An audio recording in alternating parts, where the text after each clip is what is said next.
Salafismo esotérico.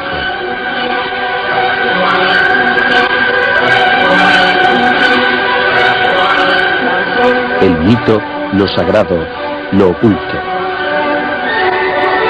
Una serie ideada, escrita y dirigida por Marco Dolcetta. Las raíces esotéricas del nacionalsocialismo, islam, budismo, hinduismo y masonería. Para el nazismo, el mundo islámico representó una base segura de apoyo logístico y estratégico. En Siria, Egipto, Irak y Líbano, Hitler era popularísimo, y no es casual que al final de la guerra muchos alemanes se exiliaran allí. Pero sobre todo China, con sus tradiciones esotéricas, tuvo una importante influencia en las prácticas secretas de los nacionalsocialistas que conocían bien el Tao, la alquimia y la geomancia.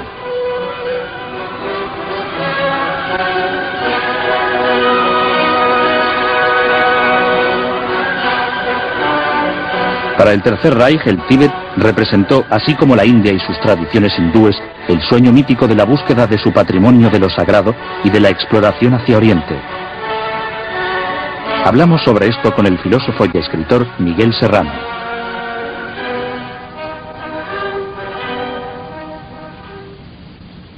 Señor Serrano, usted fue embajador de Chile y estuvo en India entre 1953 y 1962.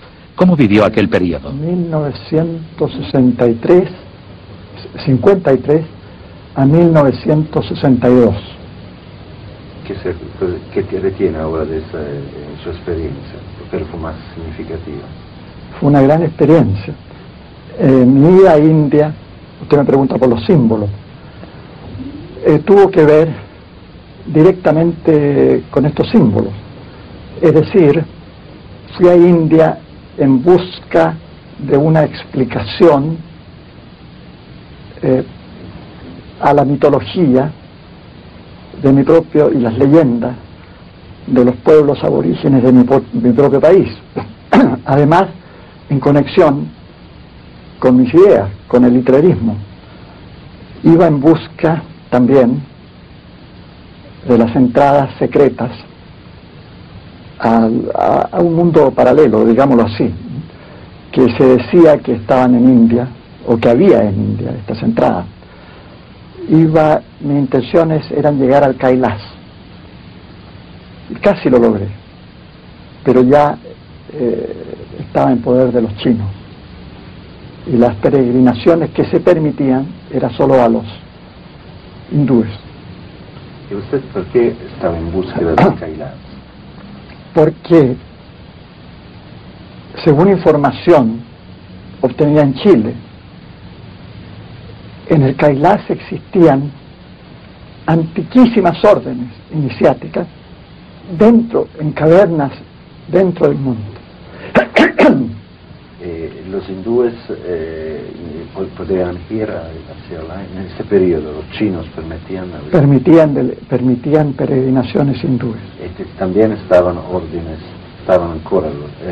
todavía los órdenes de que habla usted. Era una cosa muy secreta que ni los mismos hindúes lo sabían. Pero había una conexión de Chile con esos puntos de ciertas personas de Chile, y me atrevería a decirlo que también de Alemania. Usted sabe que Adolf Hitler tuvo amistad y un contacto muy estrecho con Sven Hedin, explorador sueco de los Himalayas, de los Transhimalayas, a comienzos de este siglo. Y hay libros muy interesantes de él, que son los más importantes sobre esas regiones, sobre los Transhimalayas. Se llama precisamente los Transhimalayas. Hitler pretendía, con Sven Hedin, encontrar algunas rutas más cortas, más directas, entre la Europa central, Berlín, por decirlo, o Berchtesgaden, y el Tíbet. Entendido. Su experiencia fue no poder llegar hasta acá. Me fue imposible llegar. Lo intenté por todos los medios. Estuve en Kalimpong, en Almora, que son caminos de la ruta, precisamente Almora, de los peregrinos que van al Kailash, porque el Kailash hace poco se ha hecho en un programa en la televisión mundial sobre una expedición al Kailash, ahora ya se permite. El Kailash es un monte sacro tanto para budistas como para los hindú. Para los hindú es la sede de Shiva y su esposa Parvati. Se desposan en la cima del monte y de ahí descienden los ríos sacros, el río invisible especialmente. Y para los budistas tántricos como los lamaísmo, es la sede de Buda, el liberado. Ahora tienen fuera este orden, hay ancora órdenes de monjes allá. No lo sé, no podría decirlo, me atrevería a decir que sí. Claro que lo que nosotros perseguíamos y buscábamos no era una cosa puramente material, exterior, era una cosa simbólica. Son las entradas. Usted ha leído el libro Bestias, Hombres y Dioses, de Ossendowski, que fue el primero que habló del rey del mundo y de Lagarta, y luego René Guénon, en su libro El rey del mundo, pero René Guénon sitúa a Lagarta en un mundo subterráneo, porque ya después con la entrada, digamos, a lo que llama el Kali Yuga, o sea, la época más oscura, los centros espirituales que antes estaban visibles en la superficie de la Tierra se desaparecen, se sumergen. Y esto pensamos nosotros, y creo que también lo pensaba Julius Evola, es con la pérdida de Hiperbórea, la desaparición del mundo de Hiperbórea en el Polo Norte, el continente polar. Se produce toda esta catástrofe. Luego viene la civilización del desierto del Gobi, que a su vez desaparece, y luego se crean se descienden los arios, los hiperbóreos, hacia los Himalayas, y es en los Himalayas donde precisamente fundan estas ciudades dentro de los Himalayas, que son Agartha y Shambhala.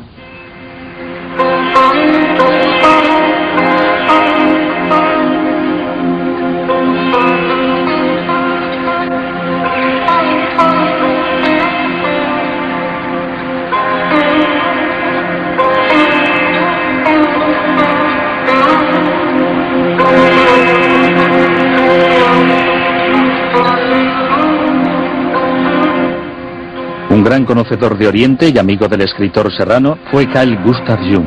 Y lo comparaba con Mahoma. Y ese tema me interesa mucho tratarlo con ustedes, pues, porque es un tema fundamental para todo lo que pasa en el mundo y lo que va a suceder. Él decía que había sido poseído por el inconsciente colectivo ario, ni siquiera germano, por eso que sus discursos, aunque dichos en alemán, lograban impresionar a los que no entendían alemán, pero que podían considerarse como arios, a los italianos, a los españoles, y a los... ¿Usted opina que ese inconsciente colectivo es una actualidad también? Absolutamente, es una cosa eterna. ¿En qué términos? En los términos que el judío es un ser fundamental, esencialmente diferente, como si fuera de otro planeta. Por eso que toda su acción está destinada a minar y a destruir todo lo que corresponda al otro tipo de inconsciente, puesto que su relación con los arquetipos es fundamentalmente otra, distinta. Y esto es lo que Jung veía y dijo, y esta arma se las entregó a los alemanes. Y que los alemanes, y esto es muy interesante, los alemanes, teniendo esa arma fundamental, no la usaron. ¿Por qué? Porque, y aquí volvemos a referirnos a Julius Evola, porque la Alemania nacionalsocialista tenía una gran distancia del psicoanálisis, de todo lo que proviniera del psicoanálisis. Tomaban distancia. Sí, porque por ser una creación típicamente judaica. Aún el mismo profesor Jung, habiéndose revelado y habiéndose producido la ruptura con Freud, que equivale a lo mismo de que estamos hablando, seguía haciendo una interpretación de las, como por llamarlas, las ciencias tradicionales, espirituales, profundamente espirituales, psicoanalíticas, cientificando todo esto y descendiendo, por ejemplo, reduciendo la alquimia a fenómenos psicológicos.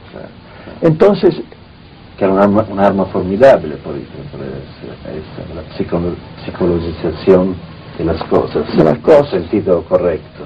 Sí, era una gran arma, pero al mismo tiempo en cierta parte se destruye la cosa espiritual, metafísica, mística. Claro. Y es por esto que no lo usan. Claro. Pero hay una cosa interesantísima.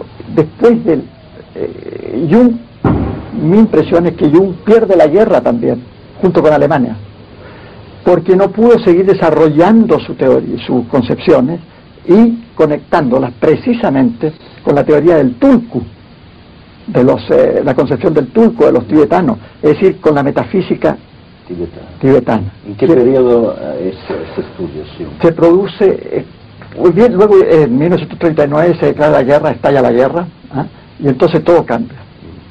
Y cambia también el profesor Jung, curiosamente.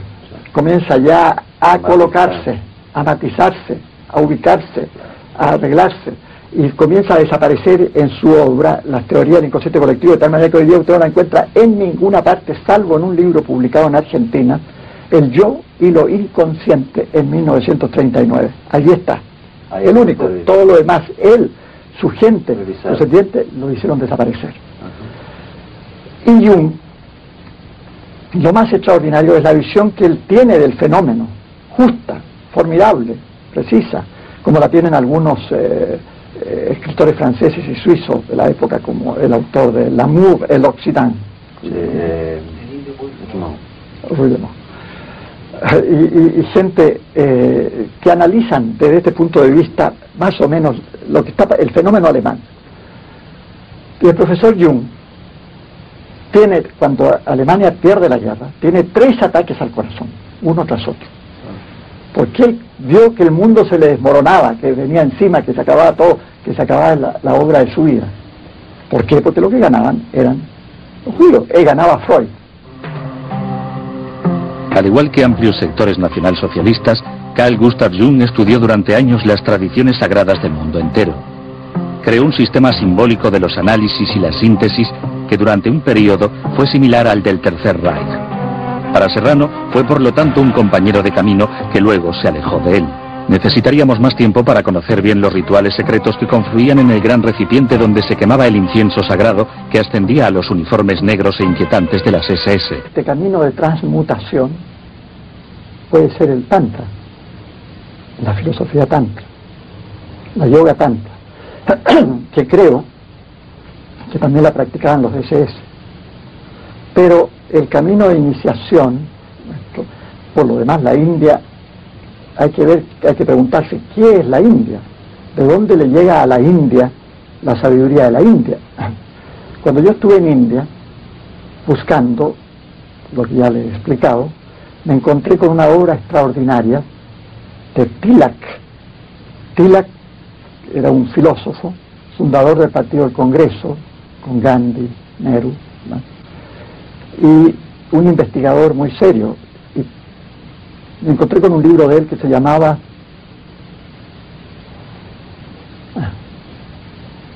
The Polar Home in the Vedas, o sea, el origen polar, el hogar polar de los Vedas, y probaba cómo toda la filosofía, toda la tradición hindú venía del Polo Norte, de una civilización del Polo Norte. Y lo probaba según la interpretación que hacía de los versos védicos, en fin.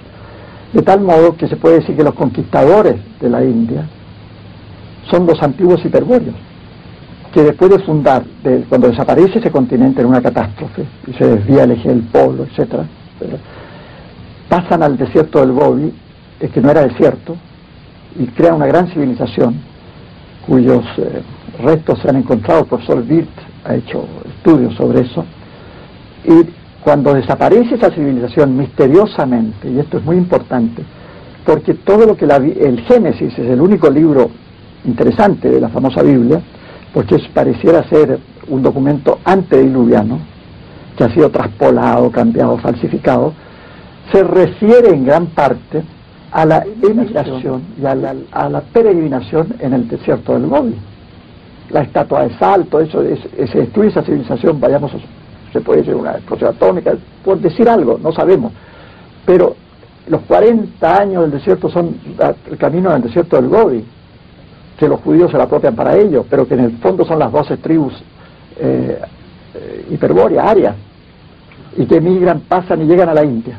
Y en la India fundan ciudades como la Shambhala y Agartha, ya para protegerse por futuras catástrofes. Ahora, esa filosofía hindú es una filosofía polar y por lo tanto profundamente occidental, digamos occidental por decir occidental, pero profundamente blanca, de la raza blanca, aria.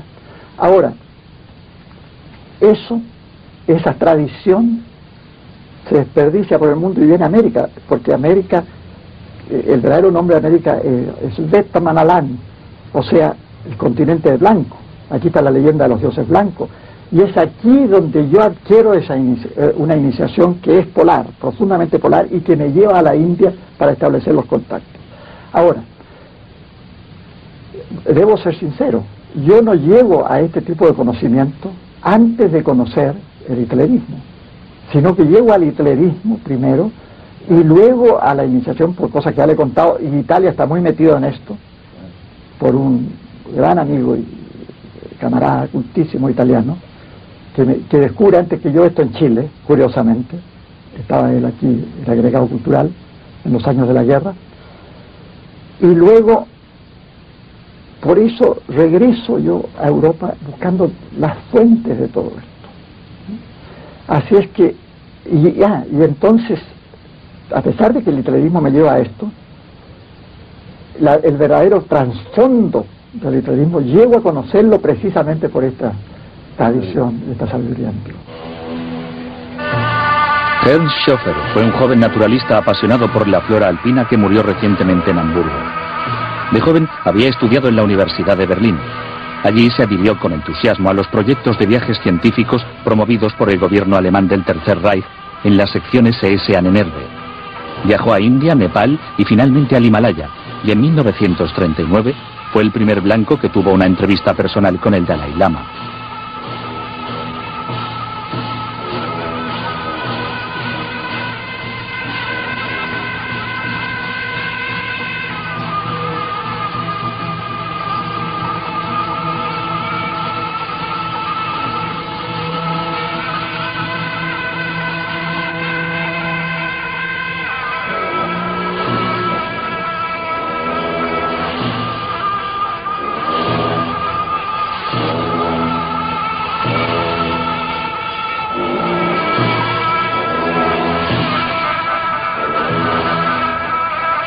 Estas imágenes inéditas están extraídas de la película filmada durante la expedición Schöffer al Tíbet en 1939.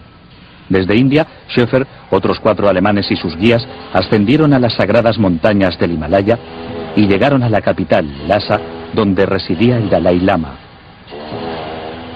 En el curso de este viaje se encontraron con diversas dificultades, pero, por otra parte, descubrieron un territorio totalmente virgen, tanto en el aspecto social como ambiental, así como desde el punto de vista que más les interesaba, que era la práctica mágica y religiosa de la tradición tibetana, de la tradición Burn.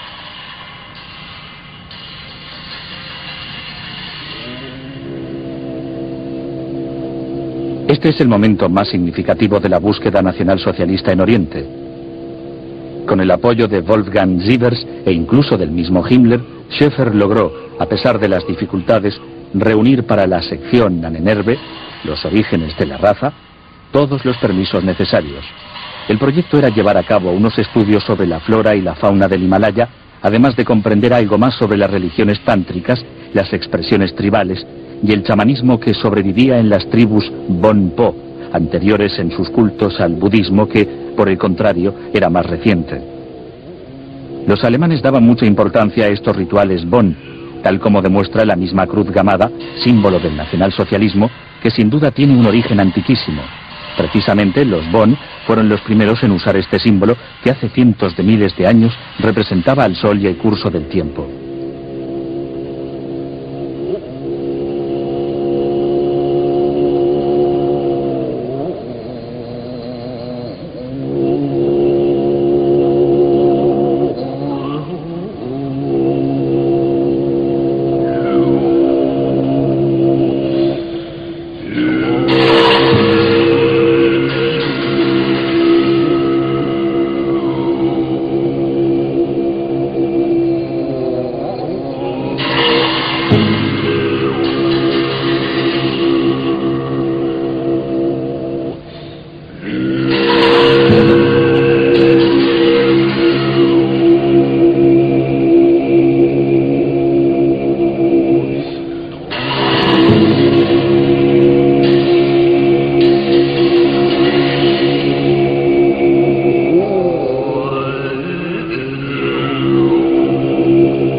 cuarta parte en las referencias religiosas del nacionalsocialismo lo ocupa el Islam. Es obvio que por su mensaje antisemita, pero no solo por esto. De hecho, Hitler acogió en Berlín desde los primeros años de la guerra al gran muftí de Jerusalén, Hussein, que por tradición desarrollaba la actividad de padre espiritual para todo el mundo islámico y que durante el nazismo, tal como Gandhi Bose en India, actuó como portavoz y propagandista del nacionalsocialismo cara al mundo islámico. En un documental inédito de aquella época, vemos al muftí pasar revista a una escuadra de las SS a Ashandal.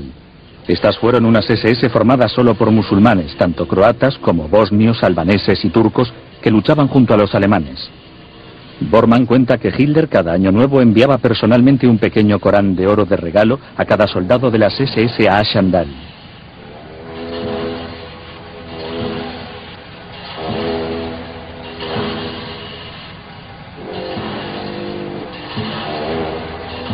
La personalidad más enigmática y turbia del lado oscuro del nazismo fue sin duda la del filósofo Friedrich Hilscher. Fue el impulsor de muchas de las iniciativas secretas y oficialmente desconocidas del nazismo. También fue admirador y amigo de Sun Yat-sen, el revolucionario republicano chino y miembro dirigente de la Tríada. Según se desprende de los documentos encontrados recientemente, el mismo Hilscher y el profesor bávaro Karl Haushofer, teórico de la geopolítica, fueron miembros de la Tríada. Este último era miembro de una sociedad secreta japonesa llamada Sociedad del Dragón Verde, formada por monjes zen guerreros.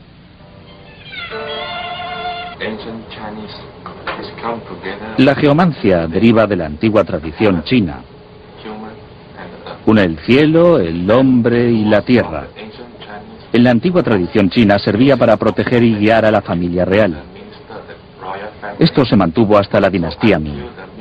Se trata pues esencialmente de una forma de protección para la familia y el individuo. La geomancia se basa en las fuerzas magnéticas y gravitacionales.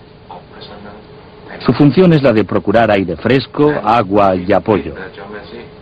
El aire fresco representa la salud, el agua simboliza el dinero.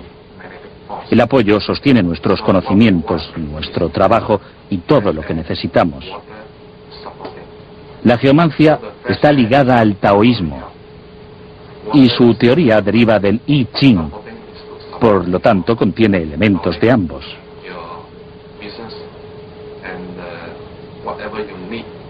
En consecuencia, la geomancia está estrictamente ligada a la religión budista, a la taoísta, e incluye la teoría del yin y del yang y la de los 5 elementos. Sus bases teóricas son el I Ching y el taoísmo. La práctica se desarrolla mediante esta complicada brújula geomántica, el uso de la cual es un secreto que no puedo revelar. La geomancia es sobre todo el estudio de la dinámica de las fuerzas que se mueven en las venas de la Tierra. Con la brújula puedo señalar cuál es la mejor dirección que yo mismo, mi familia, mi tribu o un pueblo entero debe seguir. El verdadero problema es la correcta lectura del instrumento. Hong Kong, corazón de la tradición china, es el lugar donde es más fácil entrar en contacto con los rituales de las sociedades secretas. Hablamos con el sacerdote chamán y también participamos en un ritual de viaje al mundo de los muertos que se celebra hoy tal como hace 2000 años. Este ritual lo realiza la Sociedad de los Puñales, que forma parte de la Tríada.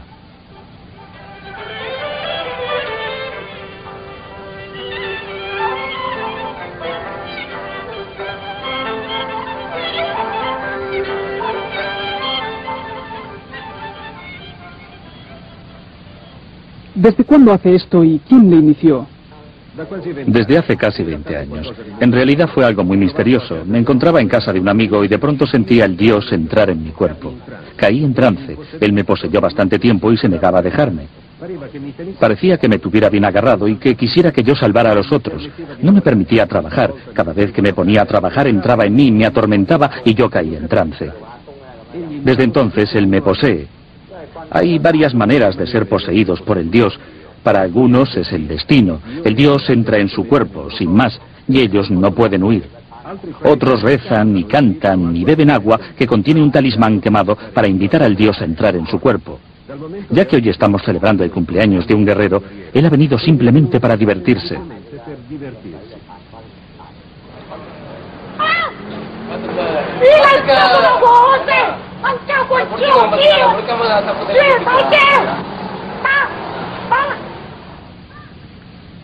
Porque hablan como pájaros.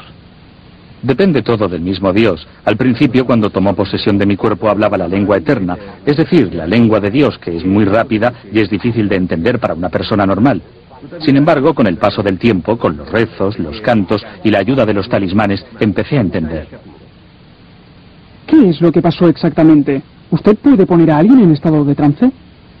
Depende del destino. No significa que ocurra cada vez que uno lo desea. Algunos nacen con el destino de ser poseídos por el Dios y no pueden evitarlo.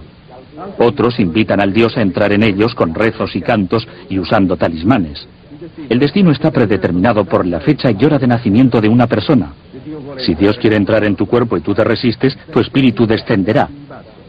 Por ejemplo, si tú te resistes, Él se enfadará y no te protegerá, y los espíritus malignos entrarán en tu cuerpo.